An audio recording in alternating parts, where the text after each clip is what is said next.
Welcome back. This is Bando's Breakdowns, episode 28. My name is Zain Bando. Thank you again for joining me. Happy early Halloween to those who celebrate. Thank you again for taking some time out of your afternoon to watch or to listen to me as we get closer and closer to the month of November, not just in the world in general, as it's going to be a big month for the overall world itself for obvious reasons, but also a very, very big month in sports as well. So thank you again for tuning in. Again, my name is Zain Bando. You should know the drill by now with this show. This is 30 to 45 minutes of my unfiltered takes in the world of sports, but it's all about what matters to me and nobody else. So what you see is what you get.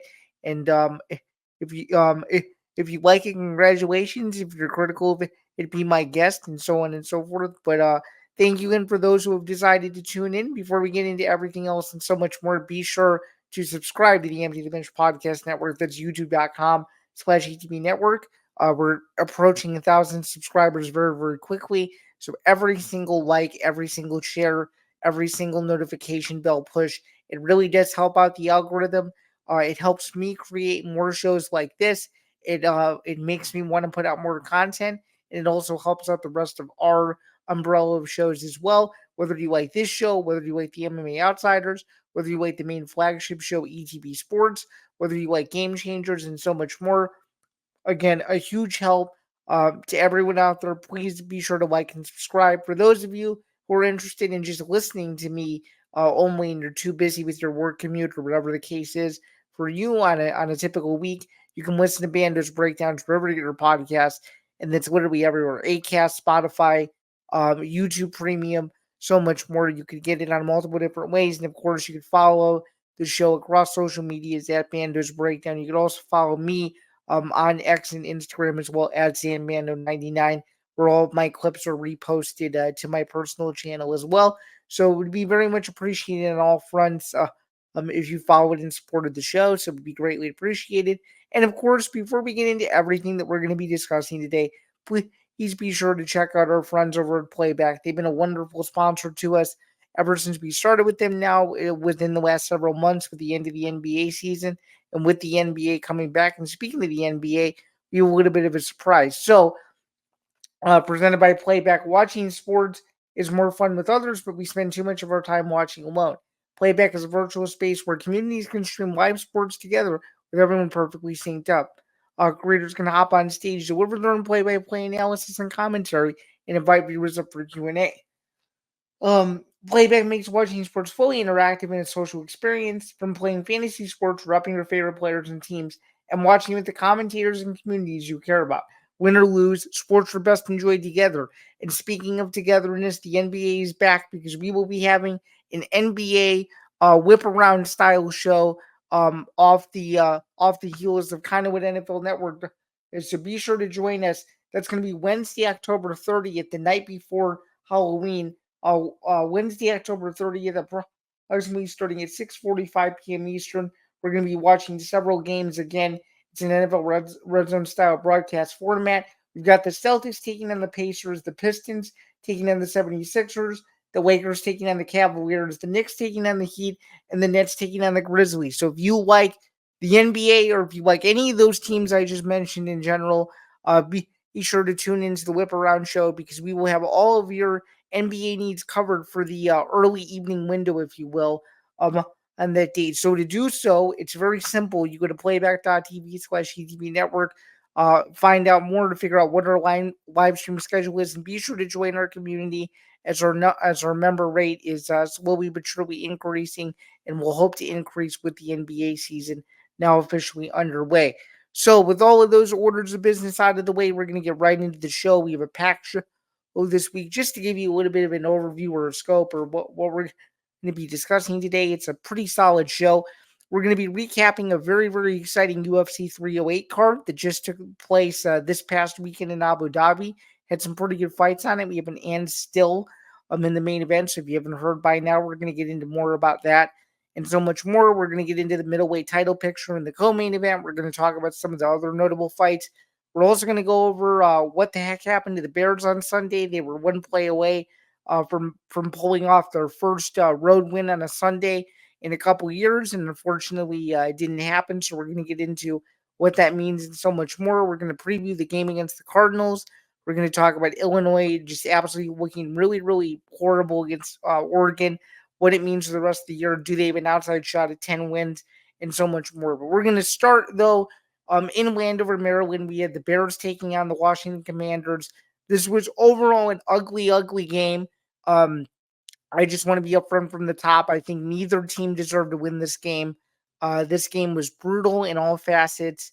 I don't think either team really played all that well, but it came down to the end of the game, and the Bears just had dreadful miscues. Whether it was the Doug Kramer handoff that ended up in a fumble, and then of course the play of all plays, which was a Jaden Daniels Hail Mary pass tipped by Tyreek Stevenson, who had little to no self awareness whatsoever as to what was going on in the play.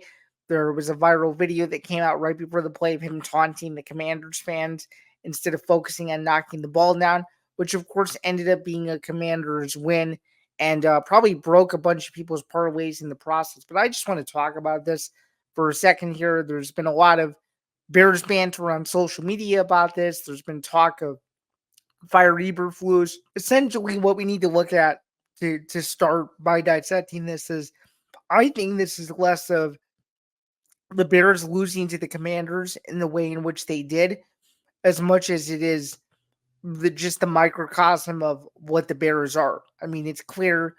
I mean, we have the number one overall pick in Caleb Williams. We have all this newfound talent around him, and yet the Bears are still making the same mistakes. And I think it's simply put a microcosm of what this franchise has been through since 1985. Single digit playoff appearances since about the mid 90s or so. They don't win the division consistently. And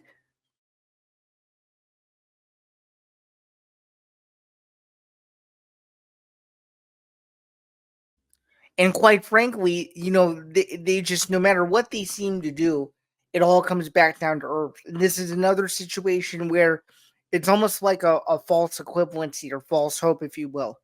You get all your hopes up. You get excited every single year. You get excited for what the Bears could do, what they're capable of doing, and they simply just don't do it. And I think it's just a matter of just, it was almost like it was meant to happen. Now, I'm not saying the Hail Mary was, just easily predictable, like, oh, the Commanders are going to do it, but it just felt like the whole game, with the way the Bears were playing and how the defense was keeping them in the game, but the offense couldn't do anything for 3.5 quarters. You just kind of felt like, okay, the Bears might blow this one. And I think accountability is another thing. I mean, now you've got Matt Eberflus, is quickly on the hot seat now, if you want to call it that. I mean, now he's just, it feels like he's really not taking full responsibility for what happened to the Bears this past week. You got Chicago Sports Talk Radio in absolute shambles because he was supposed to be the guy to fix this. Lawrence Holmes, a very, very prominent 670 The Score Chicago Sports Talk Radio host, said it best that Matt Eberflus was supposed to be the CEO of the sideline. And in his mind, in a lot of people's minds, he is yet to be that guy. It's pretty obvious. And what sucks is, I think one of the biggest losers from a Bears perspective is Caleb Williams, because there is not much more he could have done than drive his team down to score what would have been the winning touchdown. Now, was the play designed to Doug Kramer a stupid play call? Yeah, can you really blame Williams? I mean, he could have audibled out of it. Um, but of course, I don't know. I feel like if he was in his second or third year, he would have audibled out of it. But I feel like this is just simply part of the growing pains. I'm not making excuses for the play call for Kramer. I mean, the Bears would have looked like geniuses if it would have worked out. But the fact of the matter is, you don't do that. You run Roshan Johnson. You roll Cable Williams out to the right. You could either drop back and try to run it in when he uses his legs for a reason. He could do that too. I mean, there were so many other play designs you could have made for that call. You could have even just kicked the extra point if you wanted, although, had the Commanders still made that Hail Mary, it wouldn't have made a difference, of course, but there were other ways to go about it. And I understand that, I've heard some people say, "Oh, the Bears are 4-3. You should be excited." Well, looking, ahead for this Bears team, as I just alluded to a second ago, they have not won a Sunday road game since COVID. Does that make me believe that the Bears can go into Arizona and win? I'm a little bit nervous about that, especially the way the Cardinals were able to go into Miami last week and beat the Dolphins. We'll get into the Arizona game in a little bit, but I'm just overall disappointed. This is a game they should have won. The Bears should be sitting at 5-2 at the moment with their only losses to Houston and Indianapolis. Now they got to work just as hard, and it sucks because 3 years ago, Eberflus, well, no, 3 years ago, Ryan Poles came in and said, we're gonna take back the North, or however long ago it was. He said that. I think Eberflus also said something similar as well, and they've yet to do that. So obviously, this is a long rebuild process. I'm just as frustrated as ever. As a Bears fan myself, we can't have nice things, whether that's this play, whether that's the game against the Packers 10 years ago when Chris Conti had no idea what he was doing and Rodgers threw it to Randall Cobb, whether it's the 2011 season where the Bears looked like they were on a fast track to win the division and make the playoffs at 7-3, and Jay Cutler broke his thumb. Whether it was Lovie Smith's final year where the Bears won 10 games and he was fired, which now looking back on it was probably a good decision considering what he ended up doing in Tampa Bay and what he also did at the college level. So you can't really fault the Bears for that. But it's that every single wrong move that could possibly go wrong has gone wrong. Thankfully, I do think we have the quarterback of the future. I think he's the guy to lead the Bears, to future success. But to me, for what Eberflus has shown, I don't think he's the right guy. I mean, Shane Waldron's got to be on the hot seat also at this point. I mean, I don't know, man.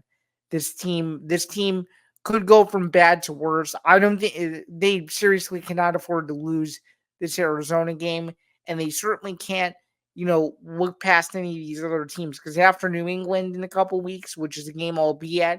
In fact, it'll be let's see, it'll be 9 days from when this airs that I'll be at Soldier Field watching the Bears play the Patriots. You can't look past any of these teams. So simply put, it's a loss they gotta put to bed now. But this could have been prevented, and unfortunately, because it's the Bears, it wasn't. So you gotta live and learn, and you gotta move forward from there. So very very disappointing. Would have loved to see the Bears win, but now they're gonna move on and see how they can respond because now they have to prove the entire world wrong that this past Sunday wasn't a fluke. So we'll see what they're going to be able to do. So moving right along, though, we're going to move over to the UFC 308 recap. This was a great card. Tom and I spoke about it, episode 104. If you guys didn't check out last night's episode from the time this show is premiering, you should. It was a great episode. We discussed the entire, well, not the entire UFC 308 card, but the three main fights. I'm going to go over my brief analysis as to what I thought of this card, what I think is next for Ilia Topuria, and what I think they should do regarding the middleweight division. It's a very unconventional way of thinking about it, but this is just my personal opinion. So, if you don't already know, Ilia Topuria became the first fighter to ever knock out Max Holloway in his UFC career. Again, Max Holloway's been with the UFC for 12 years now, so a very, very crazy accomplishment. Ilia Topuria put himself in the conversation for Fighter of the Year. He's now knocked off Alexander Volkanovski, who was the longtime UFC featherweight champion, and then, of course, knocking off Max Holloway, who was the champion prior to Volkanovski earning the belt. So overall, an impressive feat. Ilia Topuria is 16-0 now, one of the biggest stars in the sport. And again, as I just alluded to, I think he's right up there with Alex Pereira for Fighter of the Year. What Pereira has been able to do, 3 title defenses this year, quickest fighter to 3 title defenses. I think it was 175 days. Both guys are on their own trajectory, but I just thought this fight was extremely impressive because there were so many doubters, myself included, that Topuria, could win a fight like this on a major stage, and he proved that he was able to do that and then some. He's without question the biggest Spain/Georgian star that I think the UFC has ever seen. I understand that Merab Dvalishvili is the other champion He shouldn't just beat Sean O'Malley to win his now coveted bantamweight title. But I feel like there's a different star power with Ilia Topuria. I mean, he knocked out Max Holloway while the Real Madrid game was going on, and people still knew that Topuria won. If that doesn't show you how powerful international MMA is, I don't know what will. And now there's all this harp about, oh, when is the UFC going to Spain? If the UFC is committed to Spain, the biggest fight they can do there is Ilia Topuria versus Alexander Volkanovski. Alexander Volkanovski, as I just said and alluded to a second ago, I'm going to say it again because it's true. By many people's accounts, he's the best featherweight to ever compete inside the UFC. The only thing you could do other than give him another crack at potentially winning his belt back before he goes into the twilight of his career, if you will, is to give him this fight. It would be one of the biggest fights in UFC history. In my opinion, it would be the biggest fight in the history of the UFC featherweight division because the storyline's already built. Ilia Topuria rematching the guy who was long considered to be the best in the division, having to go to his ex-opponent's enemy territory. It doesn't get any bigger than that, especially if you can do that in a soccer stadium. That would be a very, very massive fight, and a fight that I think a lot of people, even the casual sports consumer who doesn't know much about fighting, would be intrigued to see a fight of that magnitude in Spain in a soccer stadium, potentially outdoors or maybe even in the indoor arena with an enclosed roof like that. So just something to keep in mind there. Ilia Topuria, very, very impressive. Is definitely someone to look out for moving into 2025 as his title reign continues. Looking over at the co-main event, first off, prayers go out to Robert Whitaker. He broke his jaw in his loss to Hamza Chimaev. Very, very unfortunate. And I think Hamza Chimaev proved to me and the rest of the world that he is legit. He's legit. He remained undefeated in MMA as well as the UFC, of course. And that near year layoff that he took didn't seem to phase him at all. He destroyed Robert Whitaker, took him less than a round to do it. Um, I mean, there's no denying that he is one of the best middleweights in the world. Um, I think it's I think it's I think it's I think the middleweight division is a very interesting division right now, just given the fact that Sean Strickland is still in the mix. He lost a very close fight to Dricus Du Plessis in January. He believes that he deserves the rematch. I personally believe he deserves the rematch before Hamzat because you have to finish the story. In my opinion, I feel like the fight was too close.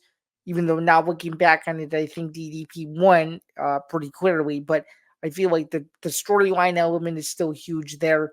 But you can't discount Shamaev beating a former champion that had been beating everybody except for the current and former UFC middleweight champion since moving up from 170 to 185 all those years ago. So I think the UFC is a good problem to have. You could just have them fight each other, but then that runs the risk of the DDP Strickland rematch never happening, which is what I think a lot of fans want to see. They want to see what a new look Sean Strickland would look like against DDP, which by the time they eventually fight, it'll probably be over a year and a half since their last encounter. Because you got to think that fight was in January. We're now in late October. That fight will more than likely not happen, I would assume, until early 2025, mid 2025. So you got to look at it from that holistic standpoint. And you got to look at also Hamzat. Can he fight in the United States? Or would it have to be a situation where that fight is strictly international, meaning he versus DDP? So I think the UFC is a good problem to have. They also have some logistical things to figure out. Either way, I won't be disappointed because both guys are deserving of it.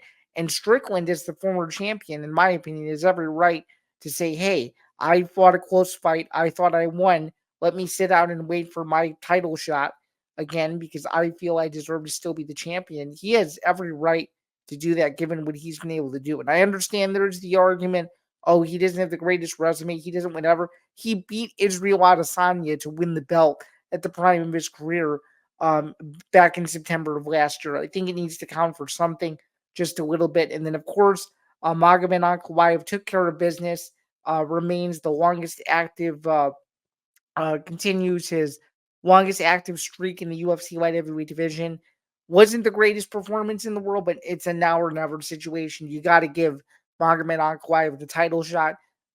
He stepped aside, obviously. The Khalil Roundtree fight happened, whether it was controversial or not. Roundtree fought a great fight, was winning that fight before getting finished by Pereira in the fourth round. So now Ankalaev, I think, is done with the UFC. Has asked him. There's no other fight to make other than he and Pereira next. That's got to be the fight. So overall, this was a good card. I went 7-6 on this card. Not great. Did better on the prelims. Really struggled on the main card.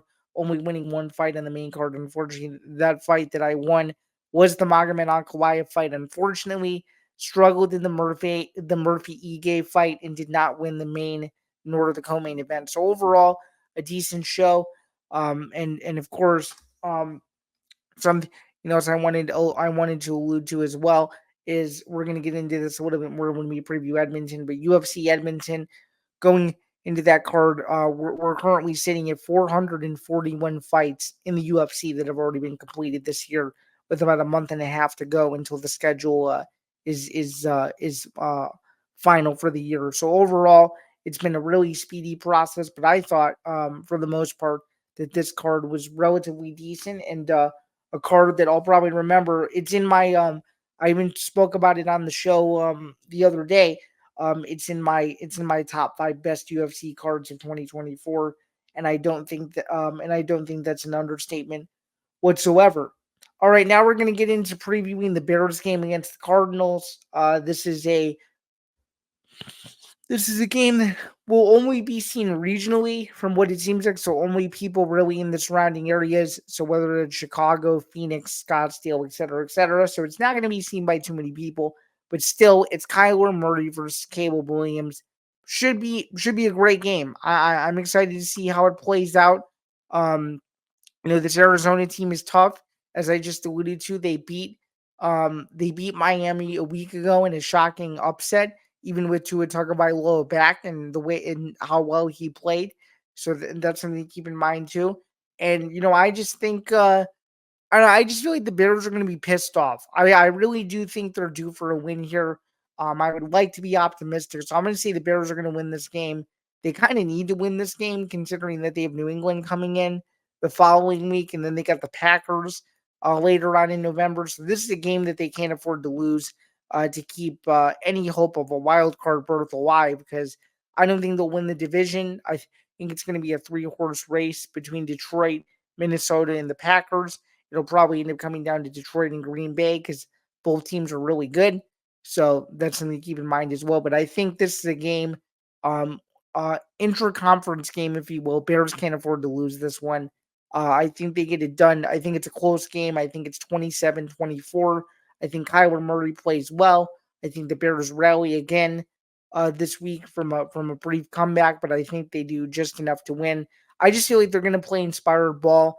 I think Caleb Williams, it's going to light a fire under him um, to not let situations like that bog him down, because he did all he needed to do despite not playing his best in the first 3 quarters. He did what he needed to do by leading the Bears down on that eventual go-ahead scoring drive, not knowing what was going to happen next. So I really do like the Bears' chances here. I'm going to stick with my pick this week, and I feel like the Bears are going to do enough. Are going to do enough to win to to put put themselves back into a position to have a productive November, maybe find a few more wins, and maybe end up reaching that 8-win mark.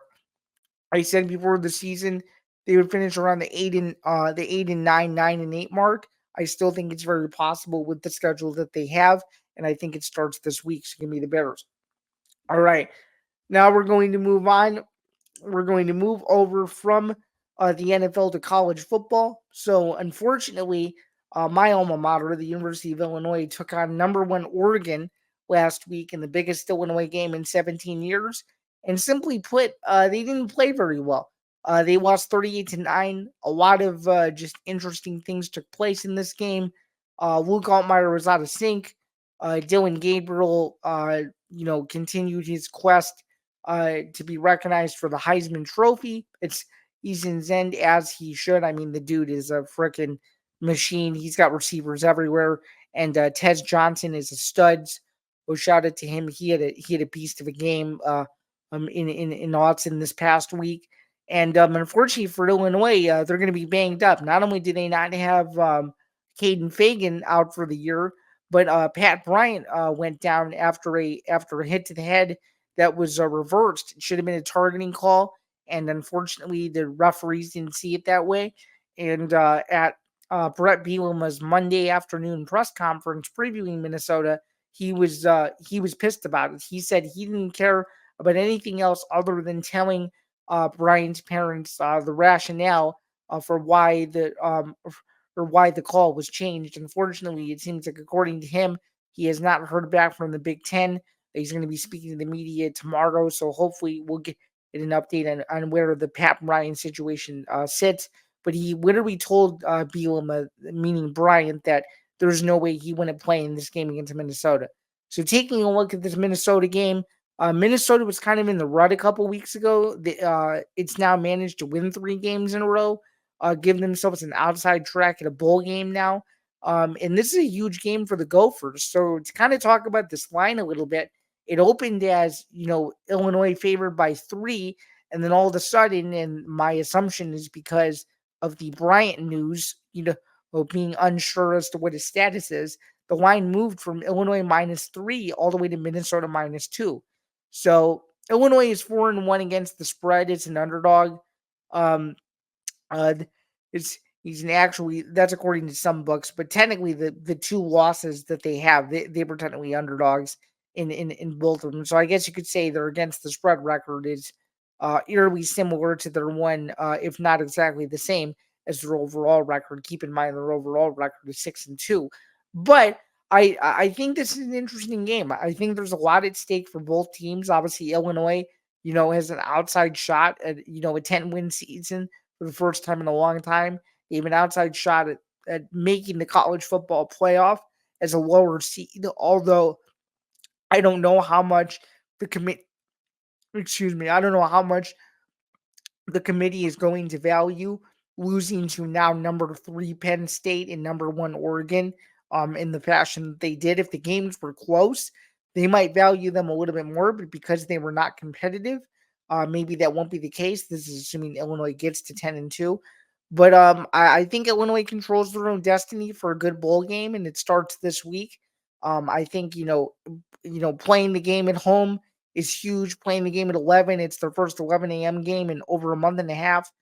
This is what I predicted as soon as they lost, and I knew that this game was more than likely going to be at 11, just given that, now that Illinois, has moved back down to 24, they were number 20 going in to the Oregon game. It's going to give them somewhat of a breather week. No game in college football is a breather. At the very least, they're playing a Minnesota team that they know well, that they could do enough to win. That Bielema has beat ever since he's been in Champaign. He's 3-0 against the Gophers, so that's another positive. But I do think Minnesota, has some weapons. They get a transfer quarterback who's actually playing quite well. They have a defense that's been able to wreak some havoc, and they've got 2 solid running backs that can really do some damage. It'll be a closer game than people expect. I do like from a betting edge, though. I do think Illinois can cover the spread and win the game outright. I think there's something about playing at Memorial Stadium this year that I think has been special. Illinois is 5-0 at home. They have some big wins at home, whether it's the Kansas win at home in September, whether it's the Michigan win a couple weeks ago, whether it's the thriller against Purdue. Even though they didn't play their best against Purdue, they were still able to win the game. I think there are all things that you got to factor in, and I think the home field advantage is going to be enough. I think Altmaier is respectable. Without Bryant, it's going to be tough if he doesn't end up playing, but if he does play and he's close to 100%, even if he's at 80%, I think Illinois will do just enough to win this game. So I think a 27-24 final score is not out of the woods, and I also think that overtime is a possibility as well. I think well, I think going into overtime at Purdue, there was some bit of nerves that they might not be able to win that one, but we'll see. Though I'm excited to see what Illinois is going to be able to do. Again, they're 2-0 in overtime games this year, beating Nebraska in Lincoln. That was the other one in late September. So we'll see what happens. A critical Big Ten game before Illinois goes on its second bye week of the year. If they can get this one, they have one more home game against Michigan State the following week, and it'll be fighting for its bowl lives as well. They're kind of in that similar trajectory, the 4 or 5 win mark of the season under first year coach Jonathan Smith. So a critical stretch for Illinois. This is a game they can't afford to lose, because if they lose this one, then they probably won't be ranked anymore, and there's a good chance they won't be ranked for the remainder of the season. So this is one they need to get, and it being at home is huge. So they can't let this opportunity slip away, especially considering that Bielema has the upper hand in this series since arriving in Champaign. It's very important to note here. All right, now we're going to move over to the World Series now.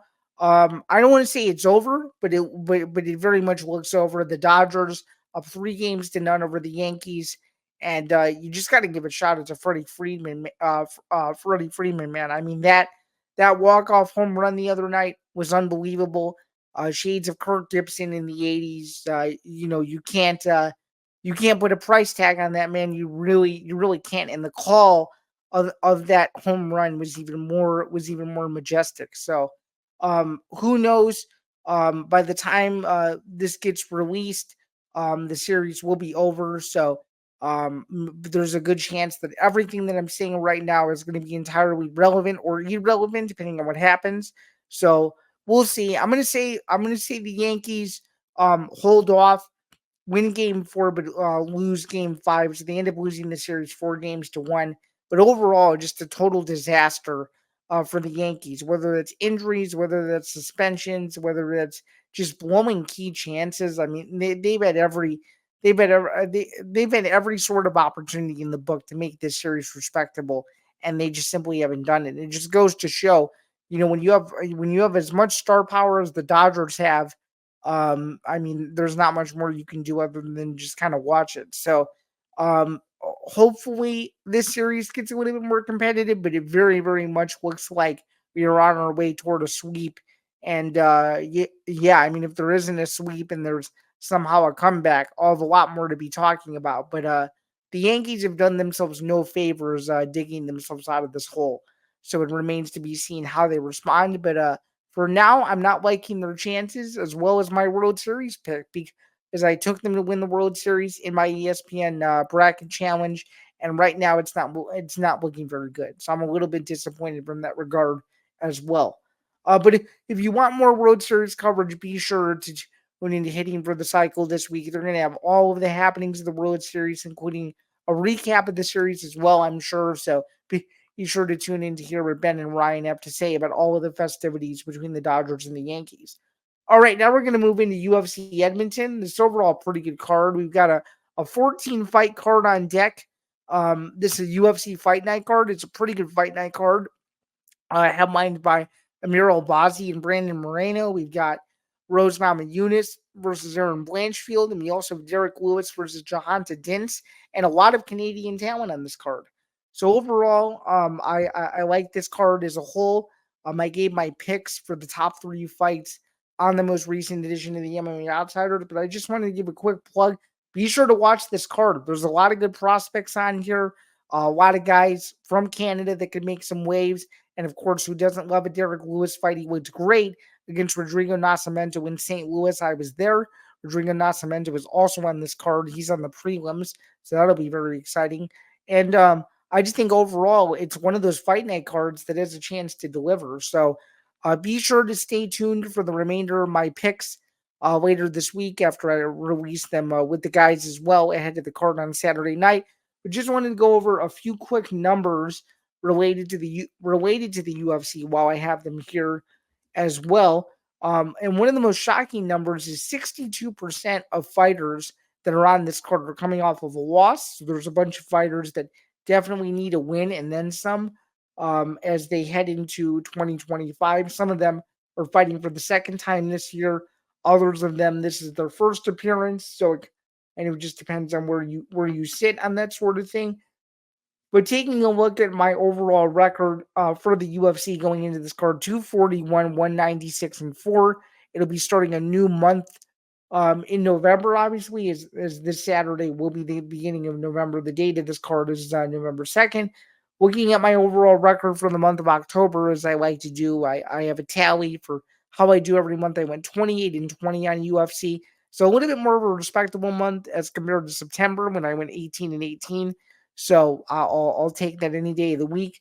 And let me just give you some notes here regarding when this card is and how you could see it and so much more. So overall, it's a solid card. We have a 5 p.m. Eastern prelim start time on ESPN Plus, and we have 1, 2, 3, 4, 5, 6, 7, 8, 9 undercard fights, and then that transitions over to the main card at 8 p.m. Eastern. So overall, a solid card. You can pick it up on ESPN Plus. And again, for those of you guys who don't know, I like Albazi in the main event. I like Aaron Blanchfield, and I also like Derek Lewis. So we'll see how it goes. It'll definitely be an interesting card, and I'm excited to see how some of these prospects do.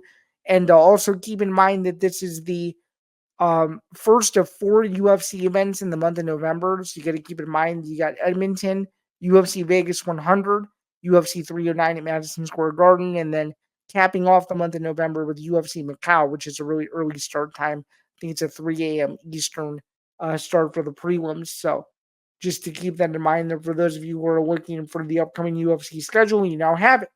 Okay, now we're going to move back over to college football. We've got Northwestern and Purdue. These two teams are nearly in the basement of the Big Ten, to say the least. This is arguably the worst college football game of the week, so I'm just going to keep it brief.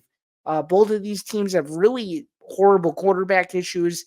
Purdue has not won a game since beating Indiana State in the first game of the year, which, in case you guys haven't figured it out by now, Purdue has yet to win a single Big Ten game this season.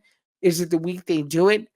Dare I say it might actually be, considering Northwestern did not do themselves any favors going into Iowa City, losing to its former quarterback, unfortunately with their old coach, on the sideline supporting his kid, who is now a recruited, which shall not be named because it would give Northwestern fans of 40 plus years and older eye rolls. So unfortunately, that that did happen this past weekend, and it makes it even worse when you know who the quarterback for Northwestern is going to be. David Perron confirmed it was going to be Jack Lausch, but Purdue's Ryan Walters isn't very sure. So I think it's a game of who can make the least amount of mistakes is probably going to win. I'm going to take Northwestern, but this is a cautious pick.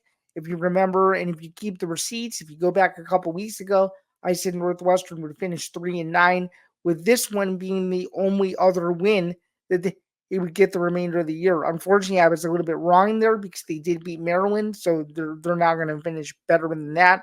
At least I would hope so. But my prediction kind of still stands in a sense that they're losing the games that I thought they would lose, and this is one of the few that I actually think they can win. So I'm taking Northwestern here to get it done. I think Jack Lausch does just enough. I think it's an ugly game. I think it's like a 2017 final score. It'll be really close throughout. But Northwestern, I think, is going to put themselves in a position to where Purdue has a chance to win, just because I think both teams are kind of on the same level in terms of where they're at. As a state of the program, if you will. And this is arguably the biggest game of the Ryan Walters Purdue tenure. There's rumblings that, maybe he's fired after this year. Maybe he gets fired if he doesn't do well next year. This is a huge game to prove that he belongs at the collegiate coaching ranks as head coach, if you will.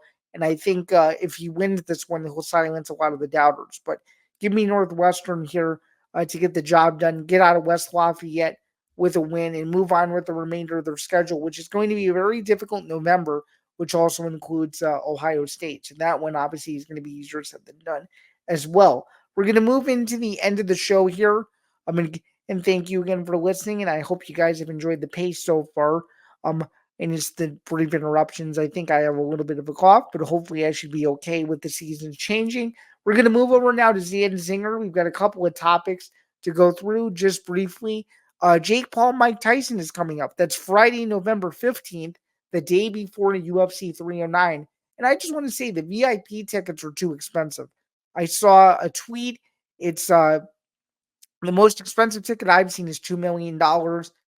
This includes taking a pre-fight photo with Mike Tyson and Jake Paul, going into both fighters' locker rooms, getting a front row seat at the fight. You could pick whichever corner you want, I'm pretty sure as well, and you also get a standing spot at the weigh-in of the actual event. To me, just spending $2 million on a Jake Paul fight is comical. Again, Mike Tyson is going to be approaching 60 years old by the time this fight actually happens. And even though Dana White has not been in the good graces of people the last few weeks, here's something with him I can't agree on. Jake Paul only fights older men, and he only fights guys that he knows that he has the capability of beating. And thankfully, he's getting Mike Tyson 30 plus years past his prime. So I think all signs point to a total disaster. Mike Tyson does seem like he's in good shape. It seems like he's taking it seriously, but I don't know if you could trust somebody who hasn't gotten into a physical boxing ring for a sanctioned fight since the early 2000s. So I don't know if I love Mike Tyson's chances here. You'll get my official prediction the week of the fight because I'll be covering that as well as UFC 309 on this show as well as the MMA Outsiders. But it just smells like bad news for this fight not to be a colossal failure. I'm not rooting for it to be a failure. I just know it as a chance to rub people the wrong way. And that's what Jake Paul likes to do, anyways. He does like to rub people the wrong way. And this would just be another chapter in the Jake Paul saga of him being ridiculous. So that just kind of goes to show that. And to kind of piggyback off of what I was saying before in the Illinois Minnesota preview, I don't think it's time to panic in Champaign yet. You have to understand, when I was going to school, Lovie Smith was the head coach. My first year in Champaign, they went 4-8. They gave up 63 points to Iowa, and they also gave up 63 points to Penn State. Let me say that again. They gave up 63 points in 2 games. My freshman year, lost both of them by what felt like 100, and somehow, some way, Lovie Smith got a contract extension. We're now 5-6 years removed from that. Brett Bielema definitely has a much more competitive football team. He just needs to get better players. I think he needs to invest in the transfer portal a little bit more. I think he just needs to invest in recruiting a little bit more, even though he already is. I think we just need better athletes, and we can compete. Meaning Illinois, we can compete with the better of the competition. But losing to number one Oregon and playing the way they did in the second half is nothing to sweat at. It's much better than what Purdue did, to where they couldn't even score a single touchdown. So I guess that counts for something. And again, as I just alluded to, there's a chance for 10 wins on the table, people. Illinois does not play another ranked opponent the remainder of the year, and they get a Northwestern team at the end of the season at Wrigley Field, which is probably banged up and is going to be banged up moving forward. So I feel like Illinois is in a good spot. I feel like they need to get to I feel like they have a chance to get to 10 wins. And and as I alluded to earlier in the show, I think it starts this week. It's not time to panic in Champaign. They're bowl eligible. They're going to get a decent bowl game. At Bielema has them on the right track, and I think getting Minnesota at the time that Illinois is getting them is perfect, because even though Minnesota has all this momentum, Illinois has been at PJ Fleck's kryptonite the last few years, partially the reason why Minnesota is yet to have the postseason success that they were supposed to under Fleck in previous years. So not time to panic in Champaign just yet. And finally, to cap this off, because it's so stupid, I'm sure everyone's seen it. I'm even sure the casual NBA fans have seen it. I just saw it right before I started recording this. So shout out to my producer for finding it. The Dwyane Wade statue is horrible, man. It does not look like Dwyane Wade whatsoever. His face is way too big. Um, and I'd have to agree with a fellow Twitter user. I don't remember who it is now, but someone said that he looked like Antoine Walker, and I could definitely see why. So I don't think a lot of people are going to be taking pictures next to this statue moving forward, unless you're a brand new NBA fan, because that definitely does not look like Dwyane Wade. Who knows? Maybe the sculpture artist had one idea and it kind of failed. So he's just like, okay, let me see what I can piece together. And this is what he came up with. So I think it's pretty goofy. I mean, who knows? They probably can't change the statute now, but they could. I don't know. They could put some interesting precautionary measures, if you will, um, to maybe paint the picture, quote unquote, as if it is Dwyane Wade, even though it doesn't look like him. So that remains to be seen. What more fan reaction comes out of that? But I thought it was pretty funny, to say the least. We're not going to move into Zan's look ahead, though. Final segment of the show. As usual, we're going to go into what the NFL slate looks like. So I'm just going to go over who's playing, as I usually do every single week. So you guys don't have to look it up. That's part of the reason. That's part of the reason why I encourage you guys to listen to this show. Is because there's some stuff on here that you won't be able to get anywhere else. So the Thursday night game is Houston traveling to East Rutherford to take on the New York Jets. The Commanders going to the Giants. Could that be a trap game for Washington, riding high off of that Bears win? Question mark. That'll be interesting. The Chargers go to Cleveland. Dallas goes to Atlanta. Dallas is in desperate need of a win. As you can say the same thing for Atlanta as well. Denver goes to Baltimore. Question mark for an upset alert there. Baltimore just lost to Cleveland. Is this the game where Baltimore turns it around? The Jaguars go to the Eagles. That's an interesting game as well. The Eagles have been playing better. The Jaguars need a win. One of the biggest games of the entire year is Detroit going to Green Bay. That's a huge game in the NFC North standings. Could be a huge swing for head-to-head tiebreakers. So something to keep in mind there. A lot of fun games. Obviously, the Monday night game, Tampa Bay versus Kansas City. There's a couple other games on here that I like. Indianapolis at Minnesota. The Rams go to Seattle. As I said, the Bears go to the Cardinals. The Raiders go to Cincinnati. New England goes to Tennessee. And I guess what could be described as the toilet bowl. Miami versus the Bills. Huge game because Miami just lost their first game with Tua. It's the game that Miami needs to win to probably save their season. And New Orleans goes to Carolina. So a tough week in the NFL to pick from. And then let's finally take a look at college football, because college football is a lot of fun this week, and it's going to be a lot of fun moving forward. So if you guys are ready, I'm ready as well. So Friday, November 1st, we got San Diego State taking on the best running back in the country, going to Boise State. That'll be interesting. Minnesota goes to Illinois. I will be in attendance for it.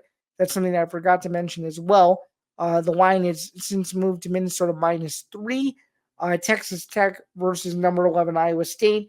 Indiana, who's now number 13 in the country, still undefeated, just beat Washington last week. We got that one right on Bando's Blitz. So if anyone played that, congratulations. You just won yourself some cash, hopefully.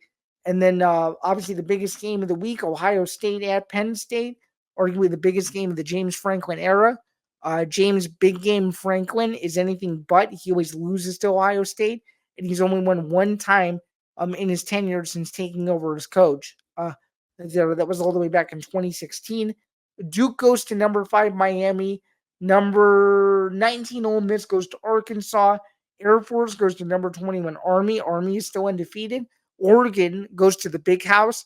Huge game for Michigan, given the news of Jack Tuttle announcing his retirement. So is it David Warren's team for the remainder of the season? That remains to be seen. Florida goes to number 2 Georgia. Kansas State, who's having a quietly good year under Chris Kleiman, goes to Houston. That'll be a good game. Kansas State is a huge favorite at Houston, -13.5. And wink, wink, nudge, nudge. That might be one of the secret plays for Bando's Blitz. So if you tuned into this already, you might kind of know what I'm thinking for the slate this week. Then we got Texas A&M going to South Carolina. Louisville goes to number 11 Clemson. Tennessee hosting Kentucky, and Pittsburgh going to SMU. So overall, should be a great slate in college football as well. And that's going to do it for another edition of Bando's Blitz. Again, my name is Zain Bando. Thank you again for tuning in. This has been episode 28, presented by Playback and courtesy of the Empty the Bench Podcast Network. And I will see you guys in the month of November. Happy early Halloween.